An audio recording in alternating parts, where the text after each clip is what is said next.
Potret ketersediaan pangan di Kota Tangerang Selatan tahun 2021.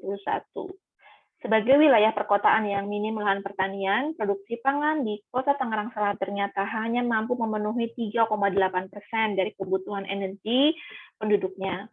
Oleh karena itu, penyediaan pangan di Kota Tangerang Selatan tentu sebagian besar dipenuhi melalui impor dari daerah lain, dan penyediaan pangan yang cukup dan beragam ini memiliki peran penting dalam pencapaian indikator skor pola pangan harapan konsumsi dalam RPJMD Kota Tangerang Selatan tahun 2016 sampai 2021.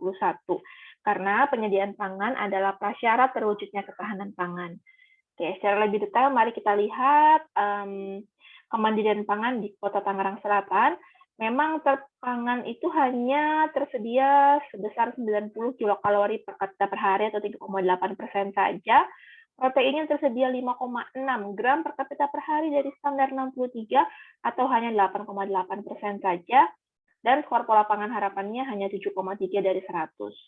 Sehingga sebagian besar pangan dipenuhi dari pasokan daerah lain.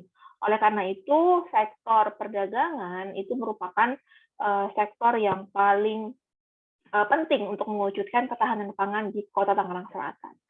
Meskipun demikian, memang Kota Tangsel masih memiliki produksi pangan ya, produksi pangan yang cukup besar. Ini adalah daging ayam buras, daging sapi, buah-buahan, telur ayam ras, buah-buahan ini buah rambutan dan buah markisa, pisang serta buah nanas. Kemudian juga ada daging ayam ras, ikan lele, daging kambing, dan ini ada ubi kayu ya sebagai sumber karbohidratnya.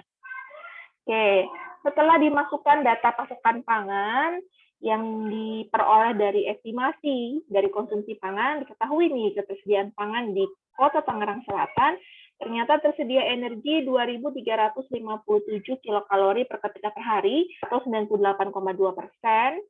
Kemudian proteinnya tersedia 72,4 gram dari standarnya 63 atau 114,9%, dan skor pola pangan harapan ketersediaannya adalah 95,4.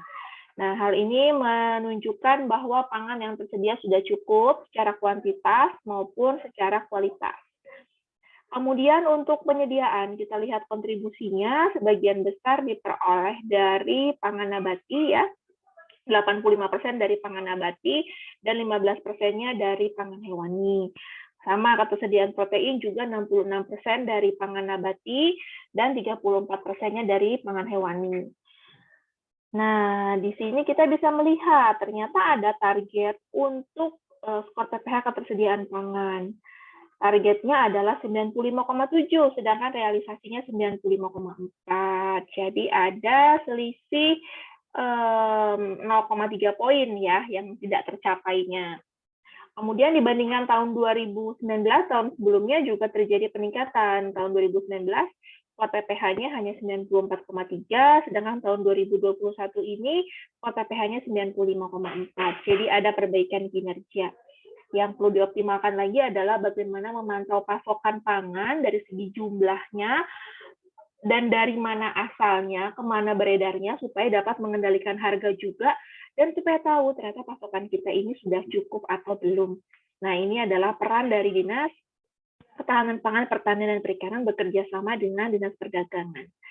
Oke, itulah situasi ketersediaan pangan di Kota Tangerang Selatan tahun 2021. Bagaimana dengan situasi ketersediaan pangan di daerah Anda?